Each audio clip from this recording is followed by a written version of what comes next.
Chief Garcia, you can understand why I and others from Texas and particularly in the Dallas area are proud of the great work that you and the Dallas Police Department have done and the support that you've gotten from leadership like Mayor Johnson and the City Council. And I appreciate your being here and sharing your formula for success.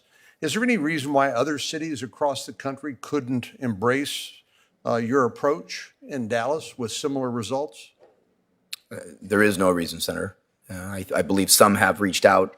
Some have reached out to us, and some have reached out to my criminologist partners as well. But there is no reason why other agencies can't be doing the same things. Am I correct in assuming that since carjacking involves the threat or actual use of violence, that overwhelmingly it involves a firearm? Overwhelmingly, yes, sir. And you, Chief, and I think Mr. Glau, if I pronounce his name correctly, both mentioned Project Safe Neighborhood, and which, of course, is a federal program designed to go after violent offenders that use a firearm, felons in possession and others, and use the mandatory minimums available under federal firearms law. That started out, as I recall, as Project Exile in the Richmond U.S. Attorney's Office years ago. In Texas, when I was Attorney General, we called it Texas Exile.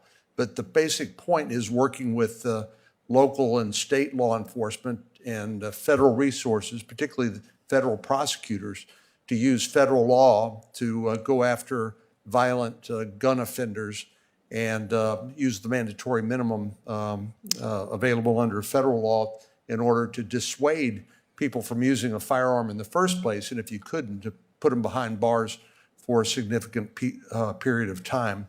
In your experience, Chief, is Project Safe Neighborhood an important component of your ability to lower violent crime and reduce gun crime in Dallas? Absolutely. We have a remarkable relationship with my FBI, DEA, ATF, Marshals office. We are in constant conversations. They have molded what we're doing to PSN to look at how we're doing our crime plan and be able to make that coexist.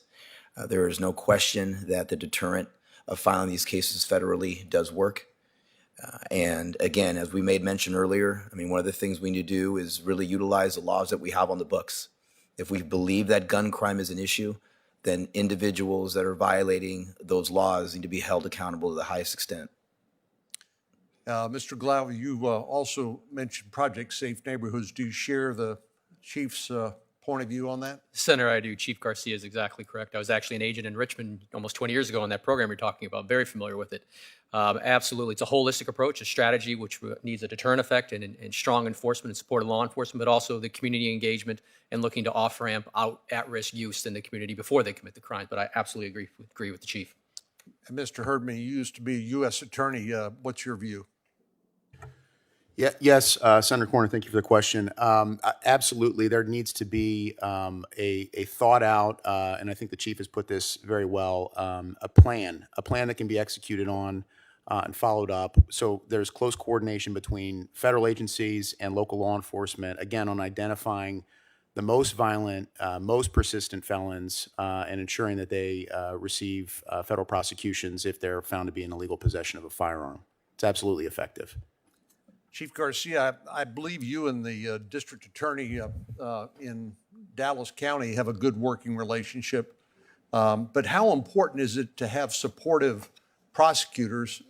Obviously, the police can't prosecute the crime. You investigate the crime and you apprehend people who violate the law, but then it's up to the prosecutor to bring the charges. It's no secret that around the country that there have been a group of prosecutors that have declined to enforce laws that are on the books and with disastrous consequences for public safety. But can you just speak to the importance of having good, solid prosecutors who will enforce the law as written? It's incredibly important. Absolutely important to hold individuals accountable, particularly individuals that have committed violence. The recidivism that we see when individuals are re-released quickly is an issue. But in addition to the district attorneys, that we need to also call into question judges as well that are making decisions. Particularly the district attorney in Dallas County has very little to say when it has to do with bonds or bail. That's on judges. And there are judges that have made irresponsible decisions and letting individuals out after they've committed acts of violence that have come back to hurt our communities. But what I would finish with the message, we have to control what we can control. And the message that I give my men and women is if another part of the system lets us down and you have to respond back to that house 20 times, then you respond back to that house 20 times because we're not going to let our community down. Thank you. Senator Coons. Thank you, Chairman Durbin, Ranking Member Grassley, for holding this important hearing.